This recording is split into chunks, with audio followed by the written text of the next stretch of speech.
Please don't throw me away. Sound familiar?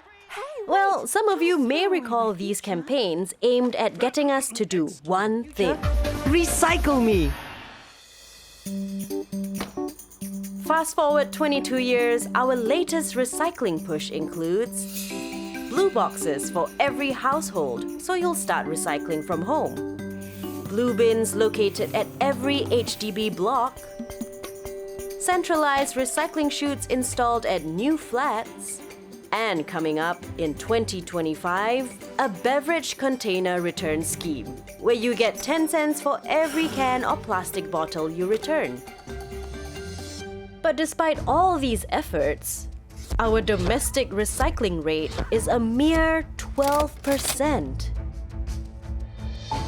This means that out of all the domestic waste we generate, only 12% of it ends up being recycled. Why is our domestic recycling rate so dismal? In this episode of Talking Point, I deep dive into the different parts of our recycling journey to uncover the hard truths about recycling in Singapore.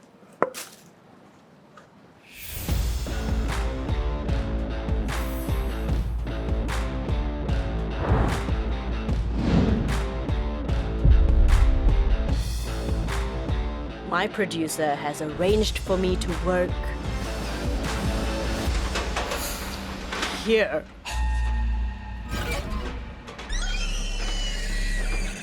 Oh my gosh. Just a whole bunch of trash.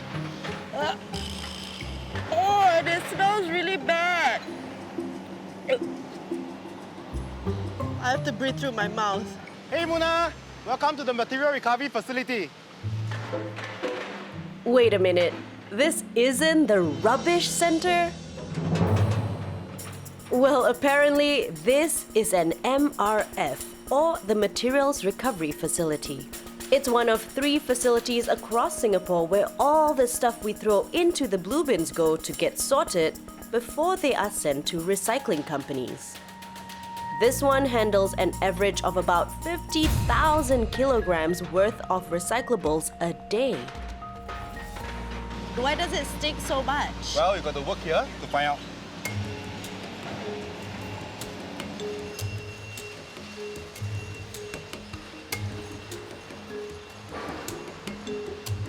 Yeah? Yeah, this is your workstation for today.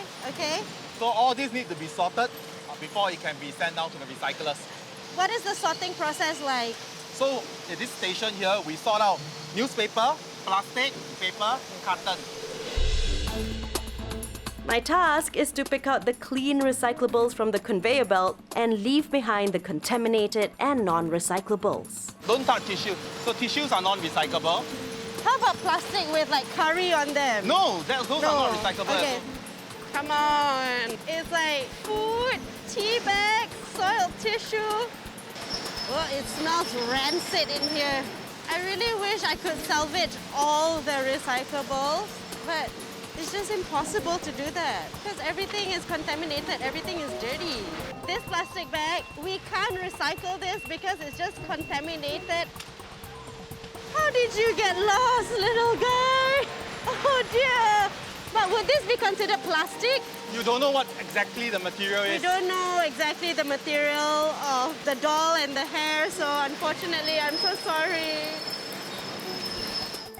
I'm not just finding plenty of contaminated stuff, but things that clearly can't be recycled.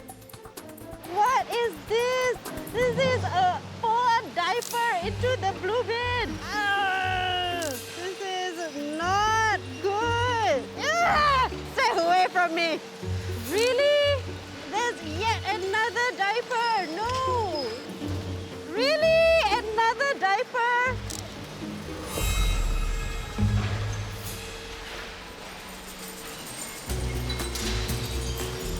Everything's moving so quickly. I can't. Oh, Yes. I missed all of those. Though. It's moving too fast. So how common is it to get contaminated recyclables here? It's actually very common. So about 60-70% are all contaminated. Who's to blame for these contaminated recyclables? the people who are throwing all this. For the contaminated recyclables, what happens to them? Where do they go? So the contaminated ones are rejected and they are sent to the incineration plant. So all of these get incinerated if they are contaminated. Correct.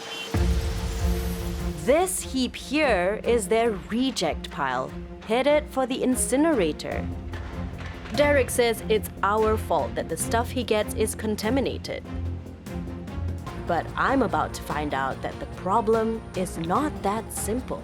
We have a commingled system. I think that's where we see contamination being more rampant.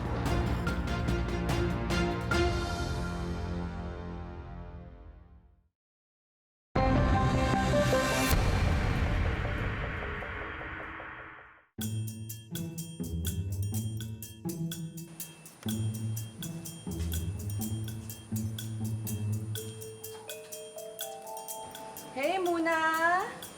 Hi. There you go. What? Gloves, thongs, a headlamp. Am I gonna go through trash again? But someone is going to be helping you tonight. Doesn't make it better. Oh my gosh. Okay, fine. Pamela Low is part of a community that organizes litter picking cleanups because she is passionate about waste management. She would usually pick up recyclables amongst our trash. Hey Munah, I'm here. But today, she is going to be scavenging the Bloobin instead. These are bins scattered across Singapore where people can throw in their recyclables. Hello. Let's have a look at what's inside the recycling bin today. Okay. This is definitely not recyclable. It is a food packet. Yeah. And It's it's dripping. with sauce. Yeah. Okay. You see this half-drunk cup? Yeah. This is actually liquid waste. It can also affect the rest of the bin and contaminate the clean recyclables. I know the recyclables are contaminated. I worked at a material recovery facility for a day and there was just so much junk. People were throwing dirty things in the blue bin, things that can't even be recycled. Why is this happening? So I think one thing we noticed about the recycling bins in Singapore, we can actually throw many different types of recyclables into the bin together. So this is what we call a commingled system, in which we don't actually separate the different types of articles and materials to different bins. And this results in what we call wish cycling, in which people wish that it will be recycled and put into the bin. But this is really because we think that most items can be recycled given that they are all commingled into a single bin. So what I understand is that the commingling system is enabling the contamination. So if not commingling, then what? There are countries who have done without a commingling system in which residents actually have sold their recyclables to glass, metal, plastic, metal cans and different types of materials for recycling. So there's actually a bin for each type of material that is recyclable. That in itself causes no confusion in terms of what can or cannot be recycled, given that it is so specific and deliberate. That sounds like a more stringent system because we're limiting what we can put in to recycle bin. Having a more strict system can actually allow us to have a cleaner stream of recyclables. That helps to decrease contamination because just imagine when this whole bin is being thrown into the recycling truck, that truck is going to get contaminated. Even if the next bin is clean, the items in the truck will be contaminated by this liquid and food waste as well. So do you feel like the blue box distribution will help us recycle right? Given that the blue box also accepts commingled waste, and if households are not recycling correctly, then if they bring it back down here, it's going to be contaminated as well. Then certainly the blue box has not solved this problem that arises from commingling. We usually blame Singaporeans for not knowing how to recycle. It never occurred to me that these blue bins are problematic.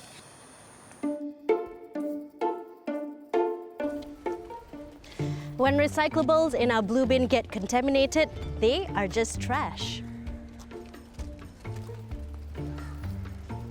When I met environmentalist Pamela Low, her solution was to have segregated recycling bins for different materials. She feels this will minimize contamination.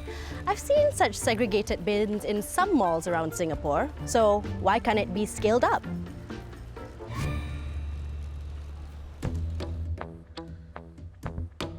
Kavikumar Muruganathan can tell me. He's been advocating sustainability and innovation across a multitude of industries. Instead of having a commingling recycling system, could the blue bin adopt a system where recyclables are segregated at source? Yes, potentially you could have that where the recyclables are segregated by the type of waste they have. For example, paper, metals, aluminium, and your general waste. But generally, that would come with more resources, right? You need to buy compartmentalized bins for that. And you need to also do the labeling for that as well. So basically doing the maths, it will take some time, right? So a year or two could be the duration you're probably looking at, or sometimes even longer if it's hard to find those relevant material to create the systems. So we are not likely to see that in the near future. And why is it that shopping malls can have these segregated bins? Yeah. So typically when you look at shopping malls, they are probably projects initiated by large developers, right? So when they are large developers, they have this ambition around sustainability and environmentalism, right? And also part of the Green Mark scheme where shopping malls get accredited for that. But there may be a ready solution that we have overlooked. Could it be this?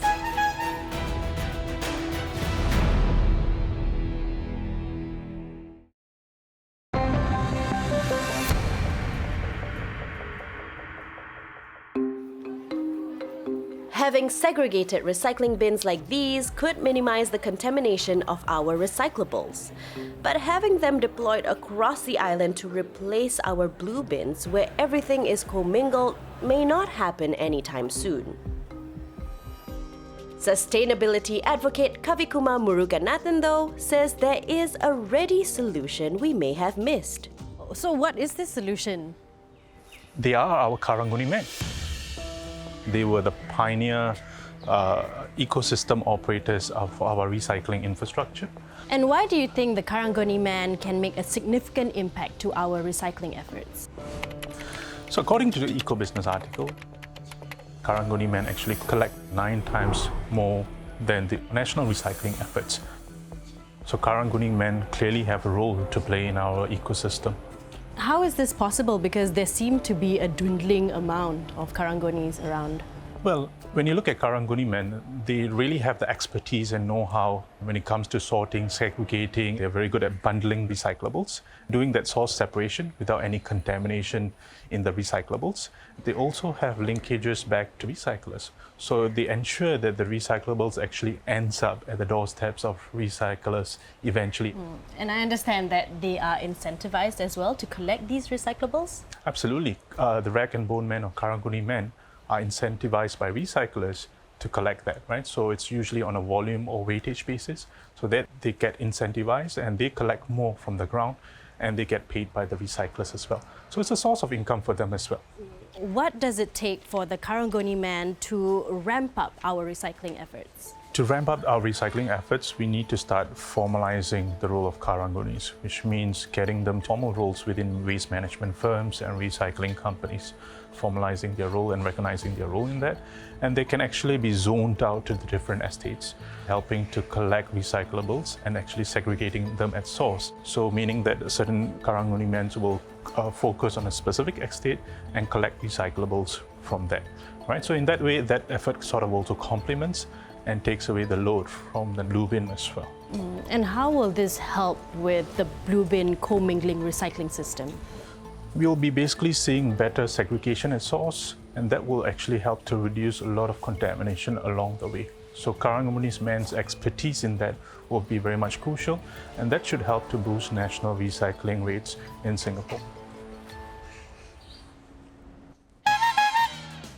Karung Guni, the local term for rag and bone man, would go door to door, physically collecting household recyclables such as newspapers, amongst other unwanted goods. This is Brian Pei. And that was what he collected during one of his recycling rounds. Brian is a second-generation Karung Guni and has been collecting recyclables for the past 9 years. Today, I'm visiting him at his warehouse where he stores his recyclables. Hey, Brian! Hey, Munah. You know, I actually hardly see Karung Guni men around these days. How do you collect your recyclables? Most of the Karung Gunis now no longer do door-to-door. So sometimes people will call me to head down over to their place to collect all the recyclables personally. Other Karung Gunis would also send their recyclables down and I would pay them for it. I also host collection sessions at Tampines. So people in the neighborhood, they would bring down the recyclables. That's how I collect all the recyclables. So once the recyclables reach you, I'm assuming you have to sort them out? No, actually. Oh. When the people send these items down, they are already well sorted according to different types of materials, such as drinking cans, newspapers, A4 papers, and carton boxes. And why is it that they sort them out first? It's because when we buy all these items, we are able to purchase it at the market rate of each individual materials. However, if they were to mix it together, we will actually have to pay them at a lowest rate because we'll actually need to spend time and effort to segregate them into different respective categories. So they will tend to be more hardworking and they will sort it out by themselves. And do you ever have a problem with contamination of recyclables? Seldom, because if they were to send me contaminated items, I will actually pay them lesser. For example, for drinking cans, if there's remnants inside, I will clean them myself by emptying it, and then I'll still be able to bag them up and send to the recycling company. So the recycling company will actually export all these drinking cans for further recycling. In other words, everything you collect, by the time it gets to the recycling company, it's sorted and it's clean? Yes, and this is why I feel that with Karung Guni's involvement would really help to boost the recycling rate in Singapore, because they actually do spend their effort to segregate accordingly and make sure like all the items will have a higher chance of being recycled. But don't we have a problem with Karung Guni men being a dying trade? No, I don't think so, because young people like myself and also organizations are looking into ways to be more sustainable. They are looking into avenues to revive the recyclables and also gain a profit from it. It's definitely a refreshing sight and smell seeing how Brian's recyclables are contamination-free as compared to my experience at the materials recovery facility. I'm bringing my findings to Christopher Tan. My wife got me to move the blue box to the kitchen because it didn't match the living room. He is the man in charge of Singapore's strategies to turn waste into resource. I want to know if it's time to change the way we go about recycling in Singapore. Why the push for recycling when in reality most end up incinerated? I don't think it is quite right to say that most get incinerated. Different batches of recyclables will have different contamination rates, different recycling rates. And in reality, what happens is that the public waste collectors and their material recovery facilities will have an incentive to try to extract as much recyclables as they can out of what is sent to them. We met an environmentalist who also said that this commingling system is something that compounds the problem of contamination, because from one bin it might be clean, but when it gets collected, it gets mixed up with items from another bin, and that's how the contamination perpetuates. It's not the commingling system in itself, but rather the contamination issue. That is the issue at hand. The problem of contamination is when people may not understand what can or cannot be put in the recycling bin, so the problem is not really the commingling system. So that is why NEA really encourages everyone through the Recycle Right campaign. But an average of 40% of each blue bin is contaminated. Yes, so 40% of the blue bins from our surveys are contaminated, and that is indeed why we need to encourage everyone to recycle right. Why did we embark on this commingling system? It creates a system where people, when recycling, don't have to separate one material out from the other material. You can just put it into the recycling bin. It also helps to reduce the number of truck trips needed to collect the recyclables. So this creates fewer carbon emissions in collecting the recyclables. It also helps to lessen the cost of collecting the recyclables. Yeah. Many have said that our Blue Box initiative is hampered by the commingling system. What is your response to that? With the Blue Box, what we hope to do is encourage people to set up a recycling corner in their homes. So that's one form of a behavioral nudge. And people would then be encouraged to recycle in the house. I think the other behavioral nudge, which may not be that apparent, is that it tells people what should be recycled: paper, plastic, metal and glass. It also tells people what should not be recycled. Why not revive the informal waste collectors industry so we can use them as a network to collect more recyclables and maybe even replace the Bloobins? I do think that the informal waste collection network and door-to-door collection, which is organized by the public waste collectors, has to be complementary to the recycling bins at the bottom of the block. You can't replace them totally with the recycling bins. The reason is that at the end of the day, this is a manpower-intensive operation. And at the same time, residents will have certain times that they want to take their recyclables down. Me, for instance, I tend to take my recyclables down maybe at about 11 p.m. at night. I think it'd be very difficult to find a door-to-door collection that takes place at that hour. Yeah.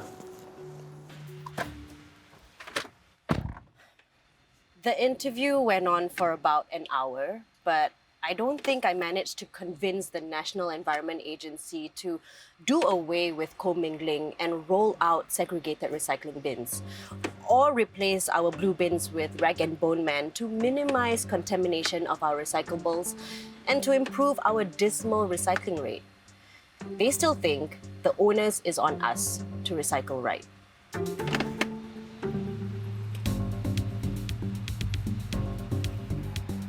That's it. The national aim is to raise our domestic recycling rate to 30% by 2030. That's in 7 years. So there has to be a better way to recycle if we want to make a real impact on the numbers.